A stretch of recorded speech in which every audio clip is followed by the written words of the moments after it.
Hello everyone, this is Fernandi and welcome to my channel. আমাকে অনেক প্রশ্ন করেন ছবিতে এরকম টেক্সট কিভাবে বসানো যায়, ছবিতে কোনো একটি অবজেক্টের পিছনে টেক্সট কিভাবে বসানো যায়। আজকে আপনাদেরকে দেখাবো পিক্সারটি খুব সহজেই কিভাবে আপনারা এরকম টেক্সট বসাতে পারবেন।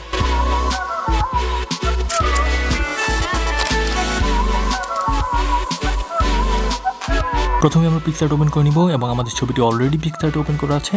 আমরা তার এখন টেক্সট বসাবো, সেই জন্য আমরা চলে যাব টেক্সটে এবং এখানে আমি লিখলাম কিশোরগঞ্জ। যেহেতু এই ছবিটি আমি কিশোরগঞ্জ তুলেছি, তাই এখানে আমি কিশোরগঞ্জ লিখলাম এবং ওকে করে দিলাম।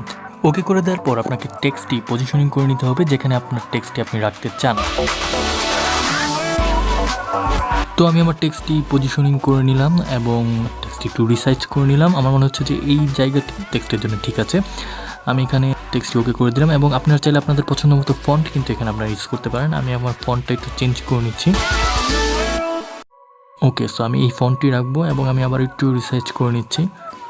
এখানে আমি টেক্সটটি এমনভাবে রাখতে যাচ্ছি যেন দেখে মনে হয় টেক্সটটি গাছগুলোর পিছনে অবস্থান করছে। টেক্সটটি জায়গা মতো পজিশনিং করা হয়ে গেলে আমরা চলে যাব অপাসিটিতে এবং এখান থেকে আমরা অপাসিটিটা একটু কমিয়ে নিব। তাহলে আমরা বুঝতে পারবো আসলে কোন অংশটুকু আমাদের মুছতে হবে এবং কোন অংশটুকু রাখতে হবে। এবার আমরা উপরে ইরেজার টুলে ক্লিক করব এবং আপনারা কিন্তু দেখতে পাচ্ছেন যে টেক্সটের পিছনে যে গাছগুলো এখানে কিন্তু দেখা যাচ্ছে, যদিও টেক্সটটি গাছগুলোর উপরে। যেহেতু আমি চাচ্ছি টেক্সটটি গাছের পিছনে অবস্থান করবে, তাই গাছের উপরে যে টেক্সটের অংশটি আছে সেটা আমরা ইরেজার টুল দিয়ে আস্তে আস্তে মুছে দিব এবং এটি একটু সময় নিয়ে করতে হবে। যতটা নিখুঁতভাবে আপনারা ইরেজ করতে পারবেন ছবিটা দেখতে ততটাই সুন্দর লাগবে। ইরেজ করার সময় অবশ্যই আপনার ব্রাশের সাইজ ছোটো বড়ো করে নেবেন আপনার প্রয়োজন মতো, তাহলে ইরেজ করাটা আপনার জন্য ইজি এবং নিখুঁত হবে।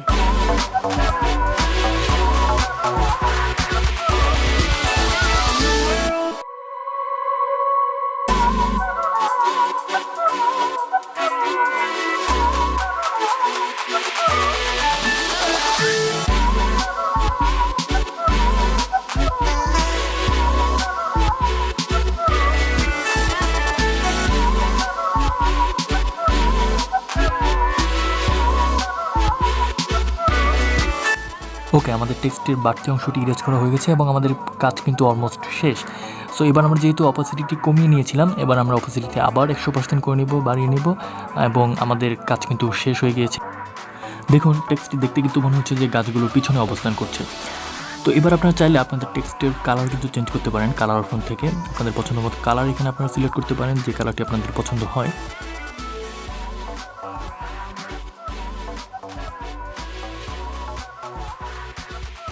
কালারে কিন্তু আপনারা অনেকগুলো অপশন পেয়ে যাবেন। আপনারা চাইলে এক কালার অথবা গ্রেডিয়েন্ট ইউজ করতে পারেন।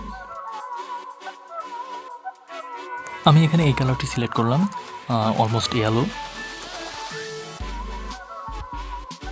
এবার এই টেক্সটটিকে একটু রিয়েলিস্টিক এবং 3D ফিল দেওয়ার জন্য আমি এখানে শ্যাডো অ্যাড করবো। সেজন্য আমি চলে যাব শ্যাডোতে এবং এখান থেকে কিন্তু আপনার শ্যাডোর ব্লার এবং অপাসিটি আপনার পছন্দ মতো কমিয়ে বাড়িয়ে নিতে পারবেন। শ্যাডো অ্যাড করার পরেই কিন্তু আমরা আমাদের ফাইনাল ছবিটি পেয়ে গেলাম। এবার আমরা আরও একটি ছবিতে এরকম টেক্সট অ্যাড করবো, তাহলে ব্যাপারটা আপনাদের কাছে আরও ক্লিয়ার হয়ে যাবে। তবে এবার আর আমি প্রসেসটা বর্ণনা করব না, যেহেতু আমরা সেম প্রসেসেই আবারও ইউজ করব। আপনারা আশা করি ভিডিওটি মনোযোগ দিয়ে দেখলেই বুঝতে পারবেন।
ধন্যবাদ সবাইকে ভিডিওটি দেখার জন্য। আপনাদের কোনো প্রশ্ন থাকলে কমেন্ট সেকশনে জানাবেন। আর ভিডিওটি যদি ভালো লেগে থাকে তাহলে অবশ্যই লাইক করবেন, শেয়ার করবেন এবং সাবস্ক্রাইব করতে ভুলবেন না।